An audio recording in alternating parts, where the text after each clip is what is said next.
गौस पाक के एक मुरीद थे, सफ़र में थे। सफ़र करते करते तफसोंज पहुँचे।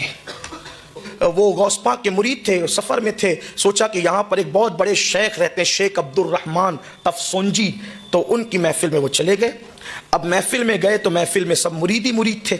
अब मुरीदों में जब आदमी बात करता है तो फिर उसका लहजा अलग होता है। कोई कितना भी नेक हो, अल्लाह वाला हो, अपनों में बात का लहजा ही अलग होता है। जैसे हम लोग जब अपनों में गुफ्तगू करते हैं तो फिर कोई दलील ही नहीं पढ़ते, लेकिन जब पता चलता है कि कुछ दलील भी महफिल में शामिल है तो मजबूरन फिर कुछ दलीलें भी पढ़ देनी पड़ती है, क्योंकि भाई ये तो आई हैं जो वो नक्श निकालने के लिए, ऐब ढूंढने के लिए, लेकिन अहले अकीदत में कोई दलील की ज़रूरत नहीं होती। अपनों में अपनी तरह बात की जाती है, फिर अपनों में अपनायत होती है। वो उन्होंने समझा सब मुरीद है, कहने लगे मुझे पहचानते हो मैं कौन हो, मेरी शान क्या है, मेरे मुरीदों तुम्हें पता है? तो सब चुप थे। फरमाया जैसे परिंदों में बाज की शान होती है, उकाब की शाहीन की शान होती है, वैसे वलियों में मेरी शान है। तो शेख अब्दुल रहमान ने कहा मैं बाज हूँ, वलियों की दुनिया का बाज, मतलब कह दिया कि सरदार हूँ। सब अपने ही थे, लेकिन अपनों के बीच में एक कादरी भी बैठा हुआ था। वो उठ के खड़े हो गए, लेकिन बात करने का लहजा भी अच्छा होना था।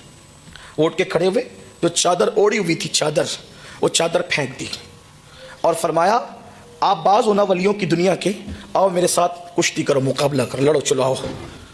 अब मैं तकरीर कर रहा हूँ, कोई बीच से खड़े होकर के कहा कि मेरे साथ लड़ो, मजमा उसका हाल क्या करेगा आप जान सकते हैं। सब अपनी लोग हैं, तेरी हिम्मत कैसे हुई है हमारे सैयद साहब को टोकने की, रोकने की? लेकिन ये बड़ी कम हिम्मती की बात है। आला ज़र्फ़ लोगों का ज़र्फ़ बड़ा आला होता है। अल्लाह वाले हक़ पर होते हैं और हक़ का एतराफ़ करते हैं, उनमें तासुब नहीं होता। जब उसने चादर फेंक दी तो उसका बदन हो गया ऊपर का नंगा, बरहना हो गया, ऊपर का बदन उसका खुल गया उस कादरी गुलाम का। और उसने कहा मुझसे लड़ो। सब उसको घूरने लगे। मुरीदों से कहा इसको घूरो मत, मैं इसके एक एक बाल से नूर निकलता देख रहा हूँ। छोटे मोटे पीर का मुरीद नहीं है, बहुत बड़े पीर का, मुझे पता नहीं किसका है लेकिन है बड़े पीर का मुरीद, इसलिए हमारे पीर को बड़े पीर भी कहते हैं। कितने बड़े पीर हैं। ज़ुब्दतुल आसार में शेख अब्दुल हक मुहद्दिस दहलवी ने लिखा, इमाम अहले सुन्नत ने फतावा रज़विया में लिखा कि गौस पाक कहते हैं कि इंसानों के भी पीर हैं, उन सब के पीरों के पीर का नाम अब्दुल कादिर जिलानी है। जिन्नातों के भी पीर है, उन सब के पीरों के पीर का नाम अब्दुल कादिर जिलानी है। और फरिश्तों के भी पीर हैं, उन सब के पीरों के पीर का नाम अब्दुल कादिर जिलानी है।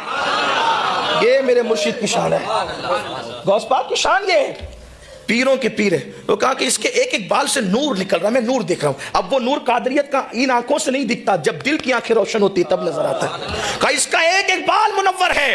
लोग कहते हैं नबी का पूरा खानदान नूर कैसे? ओ नादान, जो सिर्फ मुरीद हो जाए गौस पाक उसका भी बाल बाल नूर से मुनव्वर कर देते हैं। जब मुरीदों की नूरानियत का ये आलम है तो खुद की नूरानियत का आलम क्या होगा? और जब खुद की नूरानियत ये है तो उनके आबा व अजदाद की नूरानियत की शान क्या होगी? इसीलिए तो अहले सुन्नत के इमाम कहते हैं तेरी नस्ल पाक में है बच्चा बच्चा नूर का, तू है ऐने नूर, तेरा सब घराना नूर का।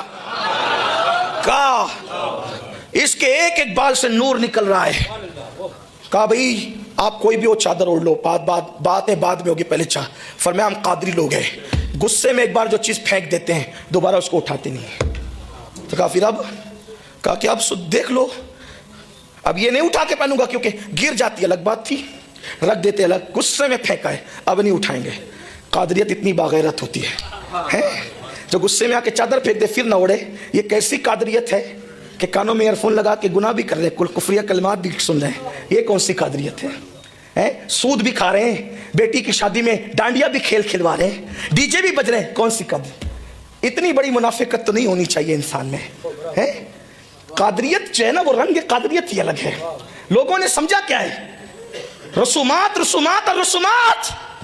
हकीकत की तरफ आओ, दुनिया के हालात चुटकियों में बदलेंगे, इसलिए कि बादशाहों को मुकर्रर करना भी उनके इशारे पर है और हटा देना भी उनके इशारे पर है। लेकिन कोई उनका होकर तो देखे। अल्लाह अकबर, इसलिए कहा गया हवा में उड़ने वाले यूं ना इतराए निदा कर दे, वो जब चाहे जिसे चाहे उसे फरमा रवा कर दे।